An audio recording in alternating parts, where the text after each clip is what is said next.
I think so. Okay, I'll throw a few more pieces of wood on the fire here.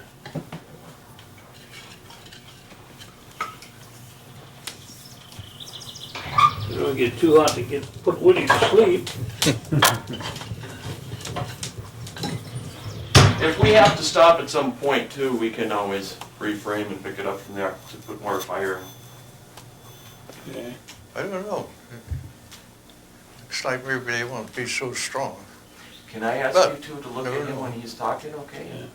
And just maybe nod a couple of times, you know, like a actress would, okay? They can hardly wait for the first game. When is the first game? I think in August they usually start. Yeah, I think they got about 4 exhibition games before the regular season starts. Well, Farr looks in pretty good shape. Yeah. I see him on TV a little bit. Keep looking at him and not at me, okay? Did you see him on TV here playing ball? Yeah, Yeah. yeah. Even his Baseball? daughter was playing. Huh? His daughter was playing Oh, too. was she? Yeah. Yeah. I see the offense beat the defense pretty bad. Yeah. Yeah, about 20 something, 20 to 10 or something like that. Yeah. Yeah. We used to go to the pitcher's show to watch the games, but they closed that, you know, the historic West Theater now. But I think they show it there too. Oh. You pay $10 to go in and you get free food. Well, it's not free, but Yeah. but you pay $10. And when we went there, you just pay for food. It's free. We used to like that. It was real. A lot of people were there at first, but then these sports bars started up, and people started dwindling away. Finally, they sold out. Did you know that that Tom Skenador? You ever heard of him? That used to Yeah. play for the Packers? I didn't know him, but I knew of him.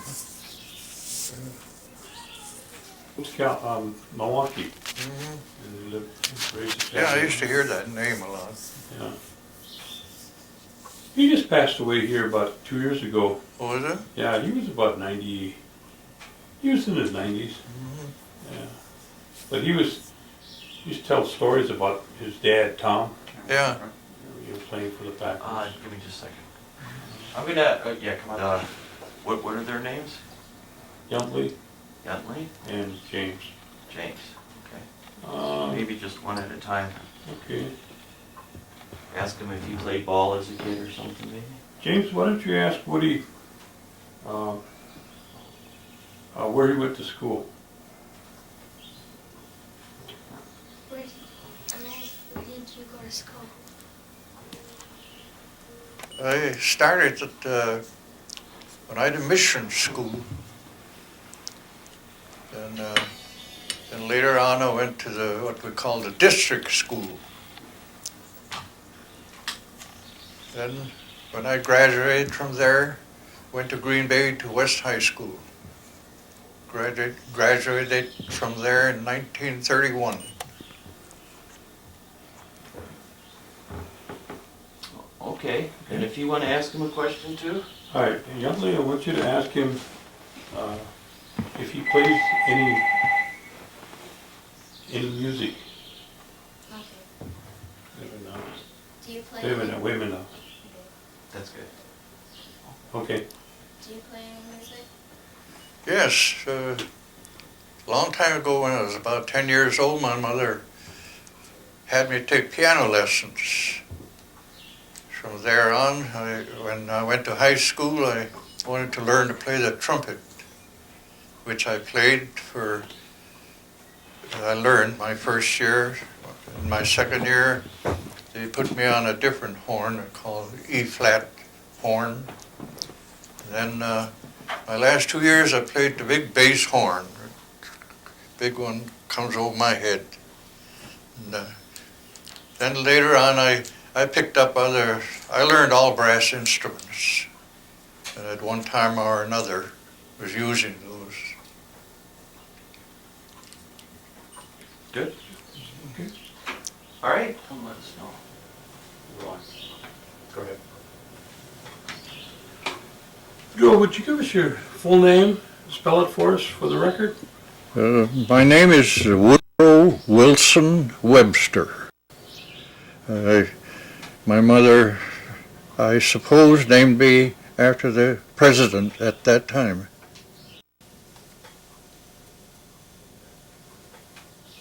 That was, I was born in 1912, October 21st. Is that a cold day? Uh, Was it a cold day, or what'd your ma say? She didn't tell me. But our old doctor, Dr. Hill, was there to bring me into this world. And you were born at home then? Yes. Most people at that time, I guess, were. Back in 1912. Located at your home at the time? At the time, we lived on Trunk E. Now, it is now known as Freedom Road. About a mile away from where I now live. I still live on Freedom Road, but a mile away.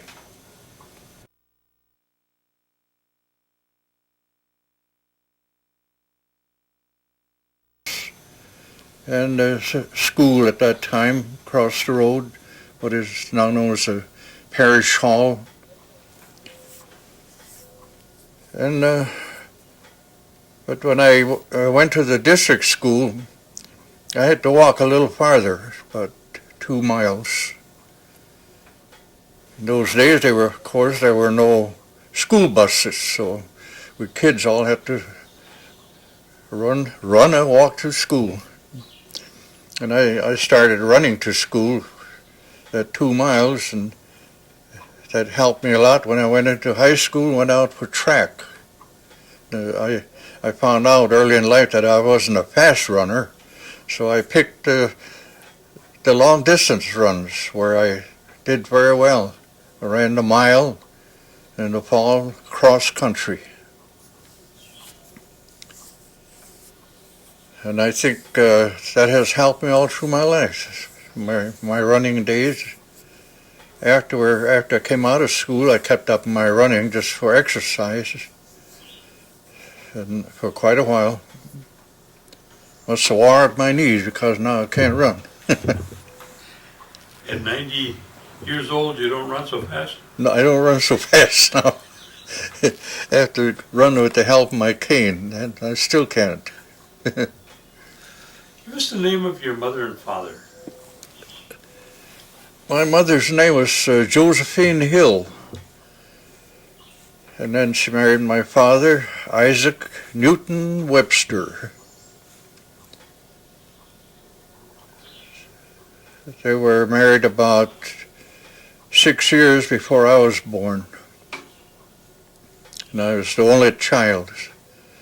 So I have no brothers and sisters, therefore no nephews or nieces.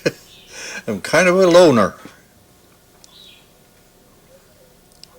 Alan, do you want to go in a little rotator and double check focus, or unless you already did. I don't know if I said it for him or not. It's pretty close.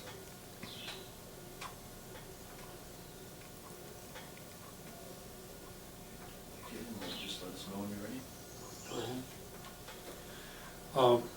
Tell us some of the things that you were involved in as a youth and as you grew up. The type of hobbies and things that you would get into here on the reservation. Well, I was born at a place where it was on a high hill, Ridge Road. They also call it the County Trunk E Ridge Road. And so one of my things that I used to do when I got old enough was to slide down that hill in the wintertime. And that kept that up as long as I could during the winter. And when we finally moved from there. I was about 10 years old at the time when we moved to our new place. So my coasting days were over then. Then we used to go swimming in Duck Creek down below the hill. On the other side of the hill, it was nearby. Some of my relatives, we'd all go down and have a regular picnic down there. And of course they used to have parades on Memorial Day, 4th of July. They had country road parades, and they'd end up at usually in Oneida, the village of Oneida, where they'd have a picnic there. And sometimes it was in the grove across from Norbert Hill Center. There's a grove there now. It used to have picnics there. Sometimes right in the village itself, people would set up stands. And in those days, we didn't powwow like they do now. The Winnebagos introduced that to us. And now you'd think we always did it. That's an interesting question that I didn't know before. Gordy, first of all, is your head catching on fire from being too close to that light? No. Because you can back up a little bit if you wanted, if you're not comfortable. That's okay. So that was introduced from the Winnebagos, the powwow? Oneidas did not powwow before that? Not during my time. When we left New York, we left all that old traditions behind, and so we didn't pick that up until during my time that the Winnebagos came around. We even hired them one time for one of our fairs held in West Pier. And we were as interested in watching them as the tourists were. So, but later on, during the time that I worked in Wisconsin Dells, I knew a lot of them. And Mary Edna Greendeer went to the Dells too, and she got acquainted with a lot of them, and eventually she brought a troupe to Oneida for one of our picnics. And we gradually start picking up the dance too. You were talking about growing up and stuff. Do you think kids today are pretty much the same as kids were back in your time? I didn't quite get that. When I was growing up? Yeah, do you think kids today are pretty much the same as kids were in your days, or are there differences? Oh yes, I think they're pretty much the same, but except there's more advancement, more education now, more people going to high school than when I was going. Before my time, my parents, there was a generation there that all attended school, either Carlisle or Hampton or both places. And so they were more or less an educated class there. And when they came back here, then they more or less started education going on around here, which brings us right up to now, where practically everybody goes to high school. And many are going to college too now. I attended the business college in Milwaukee for 2 years.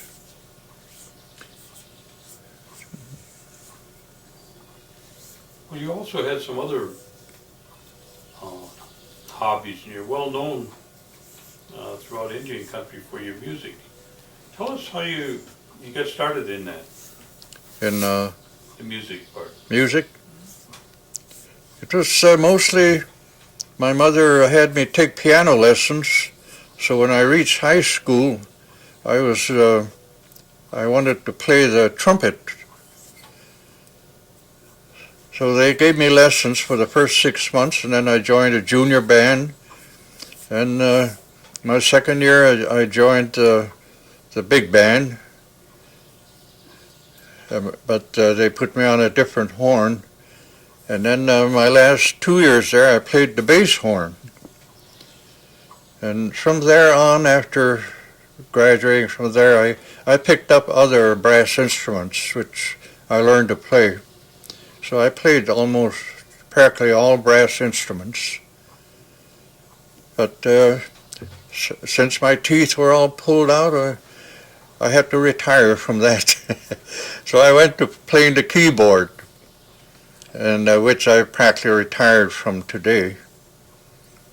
It's getting a little hard for me to get around, and so I just have retired from that too. Tell me about your professional singing career Uh, and how you got started. well, I started singing at Wisconsin Dells. First, I started playing the piano the first 2 years I was there. Then after World War II, I went back there again, and they didn't need a piano player this time, so I joined a quartet. And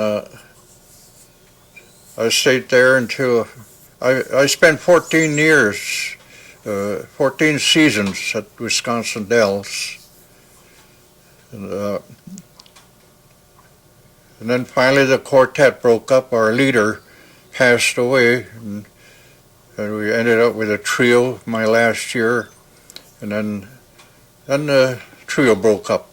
That was when I left it. I believe it was 1958, my last time in Wisconsin Dells.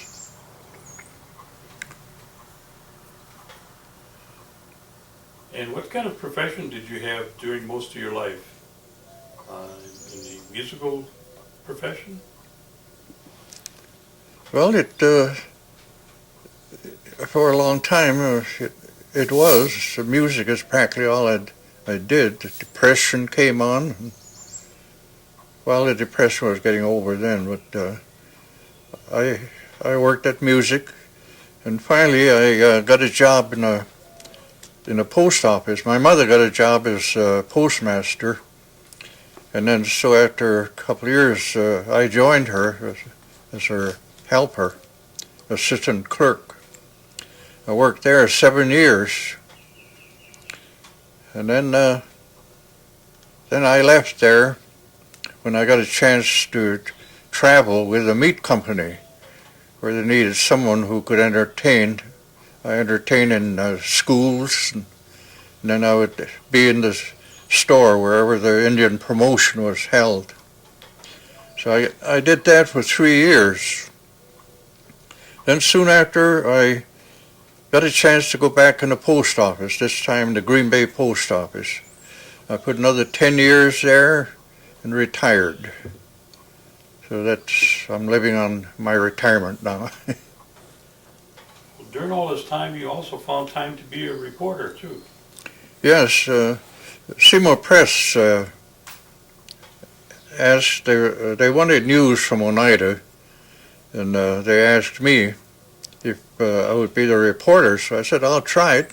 See, so I did that for perhaps 3 or 4 years. Then the Oneida tribe started a small news pamphlet, you might say. And that went on for a while, and soon we were stealing news from each other. So I thought it was time to drop out. Then later on, then they started Galihuizak's paper, which we know about today. Well, the other thing that you were involved in was tribal politics, were you not? Yes, I was on a tribal council for a short while, perhaps 2 or 3 years. I really don't remember, it's so far back. At the time when there was only 4 of us on the council. There wasn't much business at that time. We had no casino like it is now. so we never had much money. So the only money that we would get were grants from the government. And when those would be gone, that's all we had to take care of. And we received $5 a meeting. We met once a month usually. So by the time I got home, the $5 was gone. Not like today. Where were your meetings held at the time? What is that? Where did you hold your meetings, the council meetings? Oh, our council meetings at the time were over at Site 2. There's a building, I believe it's still out in front there, and that was our meeting place. At that time, we didn't have inside toilets, outside toilets. Didn't have waterworks, just like at my home. So I wasn't a politician, so I didn't stay with the business committee. You say you were working, where were you working and then you went into the service for a period of time? When I was in service? Yeah. Where you started and where you went? Oh, I joined the Navy, and they sent me to a Great Lakes Naval Station. And I took my 8-week training there, and since I had worked in an auto factory, I guess they figured I should know something about mechanics. They sent me to diesel school, and that was at Navy Pier in Chicago. So I stayed there for another 8 weeks for training, and then they kept me there as a instructor, diesel instructor. So I stayed at Navy Pier until they closed the school, about 7 more months. Then they sent me to Ames, Iowa, at the college there, where they had another diesel school. And spent about 4 months there, and they were getting ready to close that school, so they sent us to Norfolk, Virginia. So it wasn't long after that I went aboard a ship, an LST, which is a loading ship tank, where the front end drops down and pull right up to the shore and drops down. It was built for tanks. But when we went overseas from New Orleans, we went to Mobile, Alabama, loaded up with ammunition. Then came back and went to the Pacific, went through the Panama Canal, went to Hawaii, spent 1 week in Hawaii, and then went on across to Saipan. There were about 18 ships going over, all loaded with some ammunition or other arms. So we stayed in Saipan for about 7 weeks, and then we were ordered down to another island. I can't think of it right now. And on the way over, we got word that the United States had dropped a big bomb on Japan. So when we reached our destination, the war was over in 2 days after that. Just a short break. Okay. Can we switch it or not? Yeah. Might as well try to clean it if we can. Did you stop tape? Oh, here, just a second. 24:43 was the time? Okay. What do you think makes a difference between Oneida and, let's say, Green Bay or Oneida and Seymour? Is there anything that you feel that, besides being an Indian community, and does that make us unique in any way that you've seen? Well, no, things of course probably have changed. Like when I went to high school, I was the only Native American in West High School, and most of the time that I was there, my last year, then there were one or two others that started there. I remember one was Craig Baird, and after that I never saw him again. I guess he moved away from here. And so, but by the time I came out of high school with my activities there, music and athletics, people accepted me as the rest. So I came out feeling good about the whole thing. After that, I wasn't afraid to go anywhere. Well, do you think that your strong ties to the family and to the community and the church gave you that basis to? Oh yes, yes. I think my background was pretty good to carry me through all of this. Did you have any? We talked a little bit before about some of the traditions that the Oneidas had and carried. As an example, the wakes in those days. What? Can you give me a little idea what those would have been like? Yes, they used to bring the bodies to the home, right to their home, and they would have these wakes where they would stay up all night, sing all night. They'd take off at midnight when they always served a good meal, and then they continued on. I remember staying up at some of them until after we ate, and my folks would leave. But the singers stayed on for the rest of the night. So it was something to go to in those days, especially if they were close relatives. You stayed longer. And what do you know about the singers? Can you tell me anything about those? About the singing? Yeah. Well, I think the singing has changed a lot from those days to now, in that the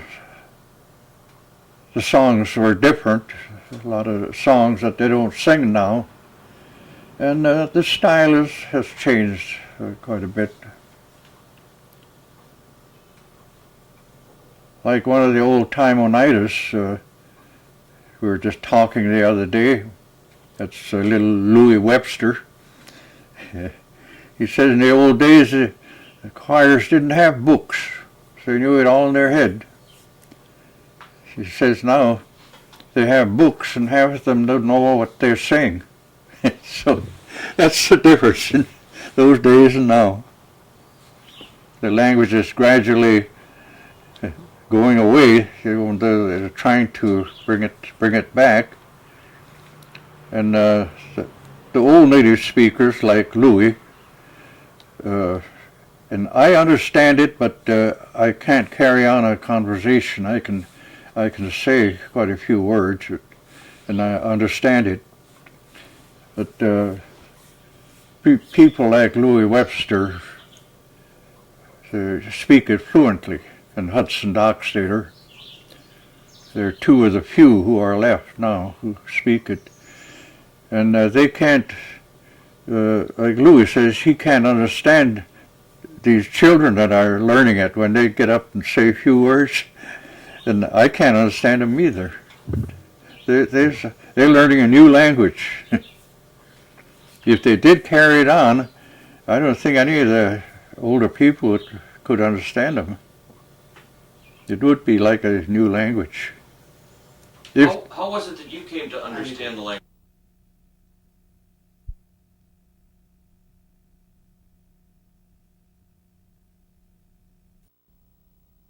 We're about ready to wrap it up.